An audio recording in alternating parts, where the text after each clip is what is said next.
Hello aspirants, welcome to Impact IAS Academy.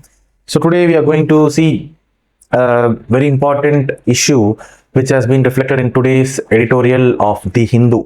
Today's date is 30th September 2025. So before going into the actual editorial part, let us discuss a story. So assume that you're living as a family in your own town or in your own city, and among your family there is a person who does some kind of illegal things. He creates always some conflict between the family members.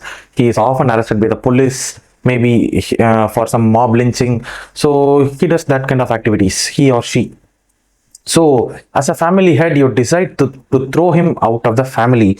And what he does is he buys a house next to you and he starts his living in a house next to you. So he creates problem for you because you have thrown him out of the house. And also to create problem for you, he seeks the support of the member community, the nearby neighboring member community. So few members support you, few members support him. So in that case, it is very difficult for you to survive in that street because you have an enemy in the neighborhood and some enemies who are supporting him, and some friends who are supporting you today might also get to his side tomorrow. So this is a major headache for you, right? So imagine one day the street is forming an association like ABC Street Association for Peace. So in that, your neighbor enemy who was known for very much illegal activities gets elected to stop illegal activities. So assume that a person who was doing illegal things is now being elected to stop illegal things in your street. So for that, the four enemies or the four allies of him support to get that seat, and the four of your friends, you and your friends don't know what to do, how to stop this politics. So this is what is happening right now in globally. Globally means in the famous organization United Nations. So in United Nations Security Council and other organization, one guy who's known for many illegal activities around the globe is gaining prominent support through geopolitics. So India is very much concerned about it because it forms a neighborhood of India. So that is none other than Pakistan.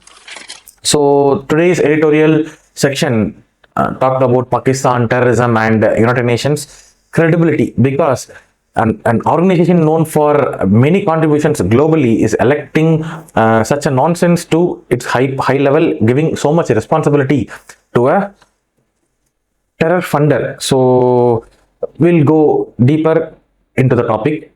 So as you can see in the screen, historical context of Pakistan terror links, because for everything we have to analyze from its root cause. So Pakistan role in terrorism has been consistent since the Cold War era. So when it became a frontline ally of the United States, from then till now, this US has been a problem for India.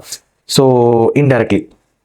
So during this Soviet-Afghan war, Pakistan became an ally of US, and in Pakistan, militants were given training and later they were redirected towards India and Afghanistan.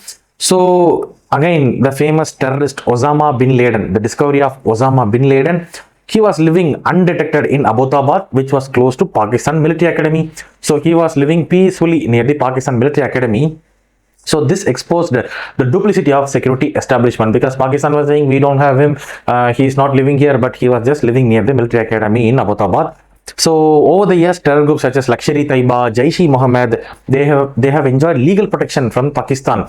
So they were conducting attacks with the state support in India, especially in Mumbai terror attack 2008, Pulwama attack 2019, and the Pahalgam attack 2025 in Jammu and Kashmir.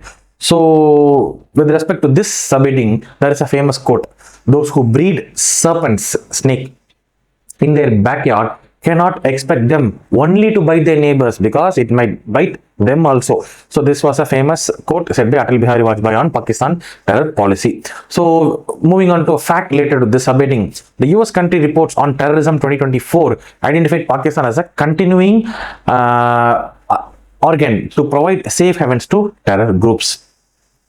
So moving on to second subheading, India's response through Operation Sindoor with respect to Pakistan's terrorism. In April 2025, terrorists attacked tourists in Pahalgam, Jammu and Kashmir. So drawing international condemnation in response, as we all know, India launched Operation Sindoor to destroy the infrastructure that is supporting Pakistan's terrorism. So terrorism anywhere is a threat to peace everywhere. So this was said by Kofi Annan. So as per India's Ministry of Home Affairs, infiltration attempts across line of control surged by 18% in the first quarter of 2025, which means January to April. So this surged by 18%. So Global Terrorism Index 2024 also ranks Pakistan among the top 10 countries that is most affected by terrorism. So when it comes to United Nations, so today's topic, Pakistan's global position at the United Nations. So in June 2025, Pakistan assumed the leadership of the Taliban Sanctions Committee at the United Nations Security Council, and it also became vice chair of the counter-terrorism committee. So by July 2025, it even held the rotating presidency of the United Nations Security Council. So how can this happen? So this rise in global institutional roles came at a time when Pakistan's credibility on counterterrorism was under a serious doubt. So for many observers, this appeared as a contradiction between Pakistan's actions at home and the responsibilities given to it in abroad. So it was very contradictory. So when it comes to United Nations, this quote perfectly fits into it. Institutions without integrity lose power to inspire trust. So this was said by Amartya Sen, and this applies to United Nations as well. So Pakistan was elected to this position despite India's lobbying with over 12 United Nations Security Council members after the Pahalgam attack. So what are the contradictions in global governance as of now? So the decision to allow Pakistan into such leadership position is not unprecedented. In the past, even Libya was elected to the chair of Human Rights Commission, and Saudi Arabia was chaired for Women Rights Commission. So these appointments reflect how geopolitics often trumps moral considerations in the United Nations systems. So critics argue that by elevating these countries with unquestionable records, the United Nations weakens its legitimacy and it undermines its own stated objectives. So here Mahatma Gandhi is saying a crucial phrase: power when it ignores morality is most dangerous weapon in politics. So the United Nations Human Rights Council has been previously criticized for electing 68% of its members from countries with poor rights records as per Freedom House Report 2022. So next, moving on to next dimension, financial dimension and terror financing. Pakistan's fragile economy. Pakistan often gets loan from the international forums, and the majority of the contribution comes from the International Monetary Fund. So it has been frequently relied on international bailouts. So in May 2025, it was given $1 billion as loan by the International Monetary Fund. India was strongly opposing this move, but still IMF granted it.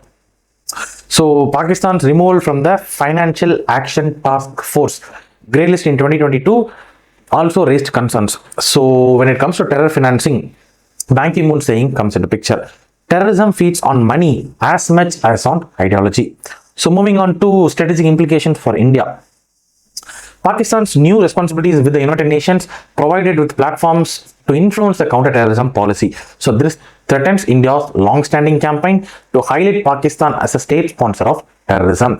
So there is a danger that Pakistan could project itself as a responsible international actor while shifting blame for regional instability to India, because it might say that I am not supporting terrorism. You see, I am head for this counter-terrorism team in the United Nations. How will I support? It is all because of India that these things are happening globally, and geopolitics might shift around India.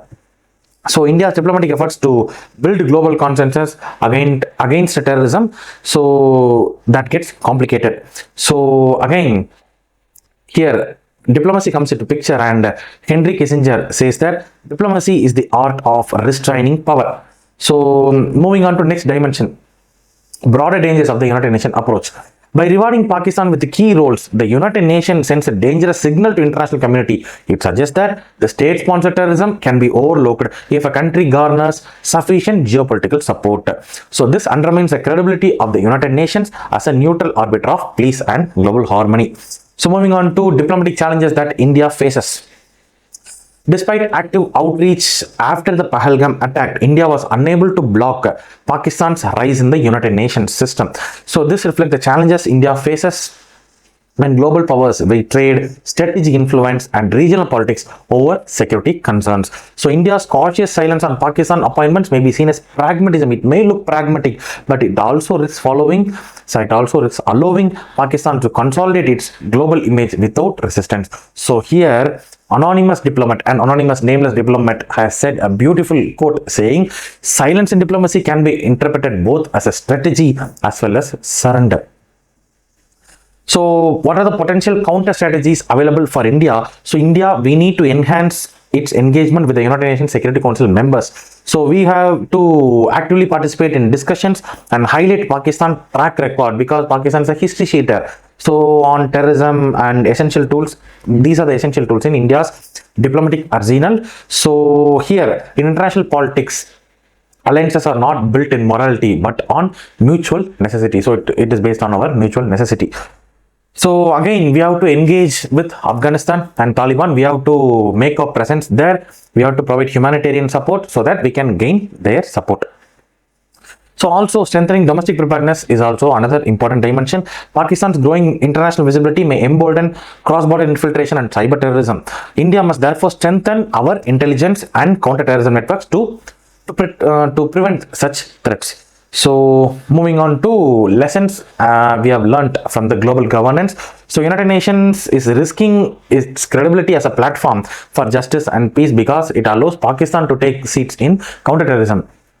So here, justice without power is important. Power without justice is tyranny. So this applies to the United Nations. So moving on to this editorial score warning. So what does it actually say? This editorial emphasizes that real danger is not Pakistan assuming the seat. It is about global communities' indifference. Nobody is voicing out because a bad guy is occupying some significant power and that may change the politics, but no one is voicing out it. So here the famous quote applies, and we will end the video with that. The world suffers not because of bad people. I repeat, the world suffers not because of violence of bad people, but because of the silence of good people. I repeat, the world suffers not because of violence of bad people, but because of the silence of good people. So today we have analyzed this editorial. This paper covers GS paper 2 international relations and also GS paper 4 ethics, integrity and aptitude. So we have covered on UPSC perspective as well as on a common citizen's perspective. Stay tuned for more videos on editorial analysis, international relations and many prelims and mains oriented sections. So Impact IAS is upcoming with many new playlists and new ideas. Stay tuned for further updates. Thank you.